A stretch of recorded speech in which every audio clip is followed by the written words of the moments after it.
नमस्कार दोस्तों, अंतश्चेतना के इस ताज़ा अंक में आपका स्वागत है। मैं प्रोफेसर सुधीर सिंह आज आपको ईरान में हो रहे उथल पुथल के बारे में सही तथ्यों से रूबरू कराऊंगा। ईरान में जो चर्निंग चल रही है वो क्या है, दुनिया उसको जो भी समझे और जो भी इंटरप्रिटेशन लोग अपने हिसाब से करें, बेसिकली मुल्ला तंत्र के खिलाफ ये एक बहुत बड़ा जन आंदोलन है। अगर क्रेडिबल रिपोर्ट्स को माने तो 20,000 लोग मारे जा चुके हैं। थियानमेन स्क्वायर हुआ था जून 1989 में, और दुनिया ने चीन के बर्बरता को देखा था कि किस तरह से चीनी सेना अपने टैंकों से अपने ही विद्यार्थियों का कत्लेआम कर रही है, गोलियों से खून की होली खेल रही है। वो थियानमेन स्क्वायर का असर जनमानस पर इतना पड़ा कि जेएनयू जवाहरलाल नेहरू विश्वविद्यालय जैसे कम्युनिस्ट पार्टी के गढ़ में कम्युनिस्ट पार्टी छात्र संघ का चुनाव उस पर हार गई, क्योंकि उन्होंने थियानमेन स्क्वायर का कम्युनिस्टों ने डिफेंड किया। लेकिन ईरान के संदर्भ में दोस्तों, जितने मुल्ला तंत्र के समर्थक हैं वो कह रहे हैं कि ये जन आंदोलन है। बहुत वामपंथी किस्म के जो सोच वाले विद्वान हैं वो भी कह रहे हैं अमेरिका ने ऐसा कराया है, अमेरिका इसके लिए जिम्मेवार है। आपका अगर हाजमा ठीक नहीं है तो इसके लिए भी अमेरिका जिम्मेवार है। आपको चाय में टेस्ट नहीं आ रही है तो इसके लिए भी अमेरिका जिम्मेवार है। भैया, कितना अमेरिका जिम्मेवार होगा? अमेरिका की जिम्मेवारी का भी तो कोई लिमिटेशन होना चाहिए। अमेरिका ने कहा था कि आप लोगों को भूखे मारिए, लोगों को मूलभूत सुविधाएं छीन लीजिए। तेहरान शहर में 5 साल से पानी की कमी है, उसको एड्रेस नहीं किया वहां के मुल्ला तंत्र ने। तरफा तरफी बची है। 40 साल से जो ईरान में 47 साल से मुल्ला तंत्र चल रहा है, तब से ईरान में ग्लोबल सैंक्शन का रिजीम है, तरह तरह का सैंक्शन है। इससे आम जन को आर्थिक परेशानी हो रही है, मूलभूत सुविधाओं का अभाव है। महिसा अमीनी के केस में 2022 में जो आंदोलन शुरू हुआ था उसमें लगभग 600-700 लोग मरे थे, हजारों घायल हुए थे। इस बार तो 20,000 लोग अब तक मारे जा चुके हैं और लगभग 1 लाख लोग घायल हुए हैं। मैं सैल्यूट करता हूं ईरान के उन तमाम लोकतंत्र समर्थक कार्यकर्ताओं को जिन्होंने लोकतंत्र के लिए अपने खून की कुर्बानी दी है। हम सबको उन पर गर्व होना चाहिए, क्योंकि हम डेमोक्रेट हैं। और जो हमारे भारत के विभिन्न विश्वविद्यालयों में, प्रमुख शहरों में, प्रेस क्लबों में जो मोमबत्ती गैंग था वो कहां है? उनको मोमबत्ती लेके खोजने की आज जरूरत है। अगर गजा में एक फिलिस्तीन मारा जाता है इजराइल की गोली से, तो ये मोमबत्ती गैंग जामिया में उतर जाते हैं, जेएनयू में उतर जाते हैं, पूरे देश के वामपंथी गढ़ वाले विश्वविद्यालयों में उतर जाते हैं। वैसे जामिया में आरएसएस समर्थक विश्वविद्यालय के वाइस चांसलर और प्रशासन है, लेकिन वहां अली खमनई के समर्थन में रैली निकली। ये बड़ा दिलचस्प बात है। खैर, आरएसएस के पदाधिकारियों का इसका संज्ञान लेना चाहिए कि ऐसा कैसे हुआ। 12 साल से देश में बीजेपी का शासन है, फिर भी मुल्ला तंत्र इतना मजबूत भारत में भी कैसे है कि जामिया जैसे विश्वविद्यालय में मुल्ला तंत्र खुमैनी के समर्थन में रैली निकालता है, लोगों को बकरे की तरह मारने वाले को समर्थन करता है। ऐसे लोगों के बुद्धिजीवी होने पर भी हमें संदेह है कि बुद्धिजीवी कैसे हैं? ये तो एक आंदोलनकारी है, ये आंदोलनजीवी है। जहां तक ईरान का संदर्भ है दोस्तों, मैंने अपने पिछले पॉडकास्ट में भी कहा था कि इस्लाम जहां जहां पावरफुल है वहां डेमोक्रेसी नहीं टिक सकती। बहुत साफ सी बात है। डेमोक्रेसी में आपको आम जन को मालिक बनाना पड़ता है, और इस्लाम कहता है कि हमारे लिए कोई अकाउंटेबिलिटी किसी की नहीं है, हमारी अकाउंटेबिलिटी अल्लाह के लिए है। अब अल्लाह और मुल्ला तंत्र के बीच क्या बातचीत होती है ये तो मुल्ला तंत्र बता पाएगा। अल्लाह तो है नहीं धरती पर जो उनसे पूछा जाए, और जनता का कोई मतलब नहीं है। सारे इस्लामिक देशों में यही हाल है, पाकिस्तान हो, टर्की हो, मोरक्को हो, हर जगह यही हाल है। बांग्लादेश हो, अरबिया में तो खैर लोकतंत्र नाम का कोई चीज ही नहीं है। लोकतंत्र के नाम पर वहां राजतंत्र है। राजतंत्र भी यही कहता है, खुला कहता है कि हम तो अल्लाह के लिए अकाउंटेबल हैं। जो डिविनिटी थ्योरी पुरानी है उसका आज भी किसी को जीता जागता एग्जाम्पल इंप्लीमेंटेशन मोड में देखना हो तो वो अरबिया हैम्पशायर में जाके देख सकता है कि वहां किस तरह से धर्म के नाम पर आताताई सरकारें चल रही हैं, जनता को बकरे की तरह मारा जा रहा है। और ईरान में मुल्ला तंत्र यही करने को आमादा है। लेकिन ईरान के मुल्ला तंत्र के लोग ये भूल गए कि ईरान के लोग सिविलाइजेशनली अरबियन लोगों से अलग है, इसलिए वो बहुत बड़े स्तर पर मुल्ला तंत्र के कुकर्मों को बर्दाश्त करने की मानसिक हालत में नहीं, इसलिए उन्होंने विरोध किया। और ये विरोध बहुत बड़े पैमाने पे है। यस, अमेरिका ने उसका फायदा उठाया।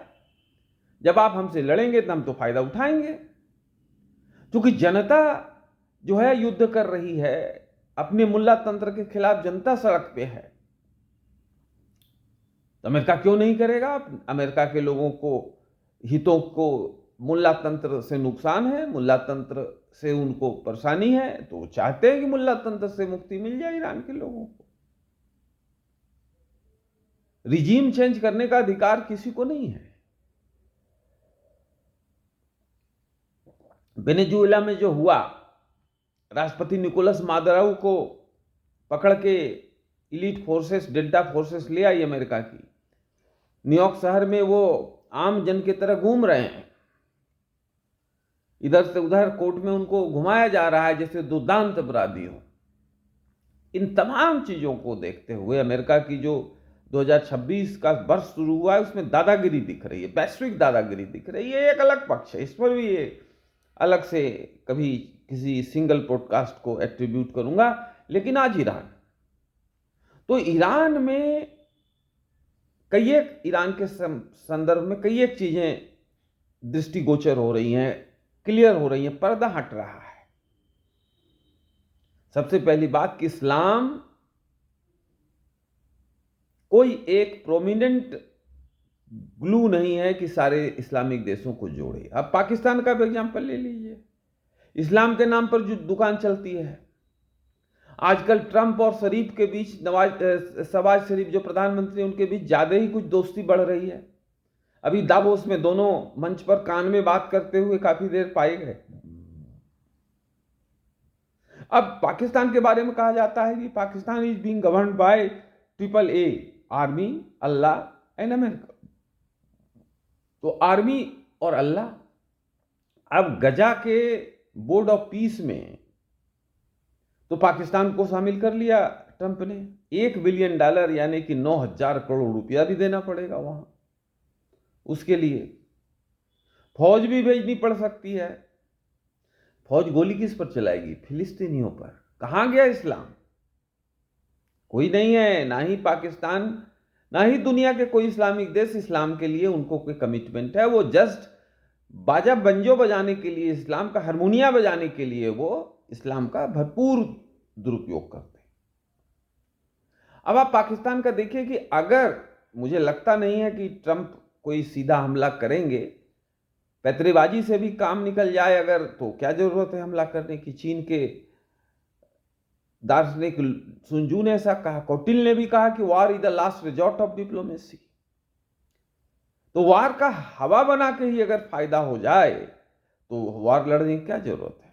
और अमेरिका इस बात को बढ़िया से समझता है। डोनाल्ड ट्रंप कितने भी सनकी हो, कुछ मामलों में उनका बहुत ही दिमाग सही चलता है। और ईरान के मामले में भी ट्रंप ने अभी तक हमला नहीं करके इस बात का सबूत दिया है कि उनका दिमाग बहुत सही है। वो डिसीजन बहुत ही मेरिट डिमेरिट के आधार पर सब्जेक्ट, हर सब्जेक्ट का अलग अलग लेते हैं इशू का। लेकिन अगर हमला होता है तो पाकिस्तान का बॉर्डर 900 किलोमीटर लगता है ईरान से, और पाकिस्तान के एयर स्ट्रिप्स का, एयर बेसिस का जो बलूचिस्तान में खास करके उसका इस्तेमाल जो है वो करेगा अमेरिकन सेना। अब मजा है, भारत के लिए तबला बजाने का जरूरत है, तबला तैयार है, पाकिस्तान तबला बन के बैठा है, आपको सिर्फ बजाना है, तिड़क धी तिड़क धी तिड़क धी करना है।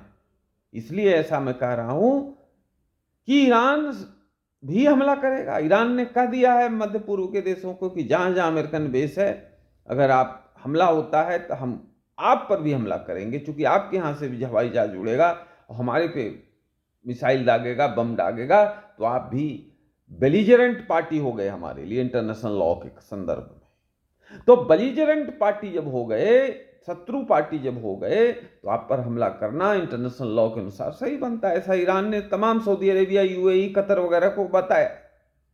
इन लोगों ने अमेरिका को प्रेरित किया कि भाई ऐसी स्थिति है, अगर बगैर वॉर के काम चल ले तो बेहतर है।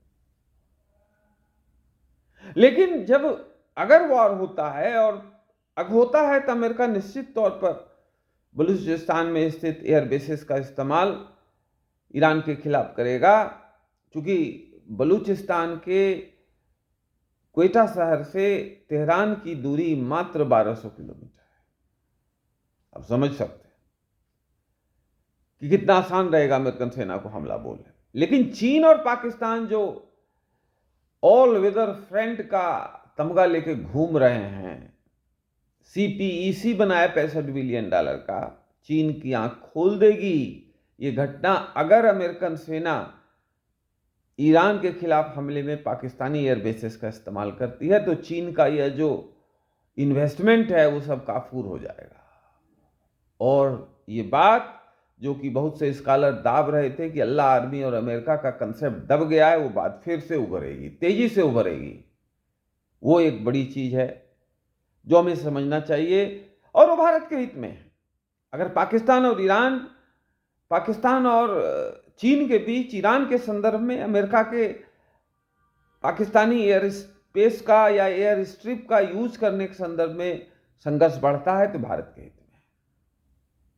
इसलिए कोटिल ने कहा है, दोस्तों, दुश्मन का दुश्मन दोस्त। तो अब अमेरिका हमारा दुश्मन नहीं है, हम चीन को भी दुश्मन नहीं मानते, कंपटीटर मानते हैं। लेकिन चीन तो का तराजू तो दूसरे तरह का है। चीन तो एकदम त्रिकाल प्रचंड रूप लेता है, बहुत गुस्सा करता है। तो जब पाकिस्तान अमेरिका के साथ डांस कर रहा है, तो चीन को कैसा लग रहा होगा, इसकी कल्पना आप कर सकते हैं। जो आजकल पीछे एक साल से 2025 में ऑपरेशन सिंदूर के संदर्भ में हमने देखा कि पाकिस्तान और अमेरिका के बीच कुछ नजदीकियां बढ़ी है, लेकिन भारत को कोई बहुत फर्क नहीं पड़ता, क्योंकि एक लिमिट है। पाकिस्तान के पास कुछ है नहीं कि वो ग्लोबल अपील बने। और ट्रंप हमें चिढ़ाने के लिए पाकिस्तान के साथ गलवाहियां खेल रहे हैं, वो लंबे कालखंड तक नहीं चलेगा। आपने देखा कि अभी उन्होंने कुछ 70 देशों को लगभग बैन किया कि वहां के नागरिक अमेरिका के नागरिक नहीं बन पाएंगे। उसमें पाकिस्तान का भी नाम है, बांग्लादेश का भी नाम, भारत का तो नहीं। तो इतनी ताकत वैश्विक धरातल पर नरेंद्र मोदी के नेतृत्व में भारत की बन गई है पिछले 12 वर्षों में, कि अमेरिका तमाम विरोध के बावजूद भारत के खिलाफ कोई कदम उठाने से 10 बार सोचता है। अभी दावोस में इंटरनेशनल इकोनॉमिक फोरम हुआ, उसमें ट्रंप साहब आए थे। उनसे इंडियन कॉरेस्पोंडेंट ने पूछा था कि ट्रेड डील कब होगी, तो उन्होंने कहा बहुत जल्दी होगी, Modi is my good friend. अब इतना लंबा कालखंड से टेंशन चल रहा है, लेकिन Modi is a good friend बने हुए हैं। तो ये एक भारत की डिप्लोमेसी की एक मॉरल विक्ट्री भी है। रही ईरान की बात, तो ईरान का मुल्ला तंत्र ये जान ले कि जुल्म की भी एक सीमा होती है। हन्ना आरेंट ने अपनी किताब ओरिजिन ऑफ टोटलिटेरियनिज्म में ये लिखा है कि किस तरह से जुल्म सितम ढाते हैं वो देश, वो शासन प्रणाली जो कि अवैध आधार पर टिके होते हैं। ईरान का मुल्ला तंत्र का पूरा जो आधार है वो अवैध है, वो इलीगल है, इसलिए उनको डर लगता है। लोग अपने अधिकारों के लिए जाग गए हैं। 20,000 लोगों की हत्या ईरान की सेना ने किया है। ये शर्म की बात है, और सब डेमोक्रेट्स जो क्रॉस द ग्लोब हैं, पूरी दुनिया में जो डेमोक्रेट है, उनको ईरान की जनता के साथ खड़ा होना चाहिए। मुल्ला तंत्र को भगाना चाहिए। कठमुल्लों के खिलाफ ये एक स्वफुर्त आंदोलन है, स्पॉन्टेनियस मूवमेंट है। It is a time for all people who stood for democratic values must stand with the people of Iran. The people of Iran is waging a war against the incumbent mullah regime. That mullah regime has misused the nomenclature of Islam since last 40 years, 7 years of its tenure. They must be thrown into the Persian Gulf because they have stolen the mandate of the people. Mullah oligarchy of Iran must understand that their days are over. They must quit. Otherwise, more bloodshed, arson, anarchy, and finally Hobbesian state of nature will prevail in Iran. If they have a minimum love for Iran, they must resist from the nefarious, cruel design they have perpetuated through use of force against their own people. The way and the quantum of the death of the people in Iran by Iranian military is a big shame for the military even, because military of any country is formulated to defend the country against the foreign aggression, not to kill their own people. So Irani military, you are not doing a good job. Once this mullah oligarchy will be thrown out, your accountability will be fixed. You will be court-martialed. And I must tell the mullah leadership of Iran that your days are over. The days of fundamentalism in the name of Islam in Iran is over. You must go, otherwise you will be thrown out. You will be lynched on the streets of Iran by the people of Iran, because you have killed 20,000 people, and karma will return and take your blood to fix the accountability. It is a high time that all Islamic ulema must stimulate, must do introspection, that why the name of Islam is always misused. The churning in Iran is a victory of democratic movement. It is a victory of the progressive forces against the fundamentalist forces. It is a victory against the misuse of religion. So it is a good scenario. It reflects the mindset of the common Iranian people. We democratic lovers people must respect this, must salute that, and repose our faith, our support to the Iranian people. And particularly Iranian women have shown the exemplary courage to fight against a incumbent, intolerant and authoritarian regime. The women of Iran have also been killed in huge numbers. I salute the mother power of Iran. And we must be very vigilant and propagate our ideas against the fundamentalist oligarchy in Iran. Thank you very much, friends.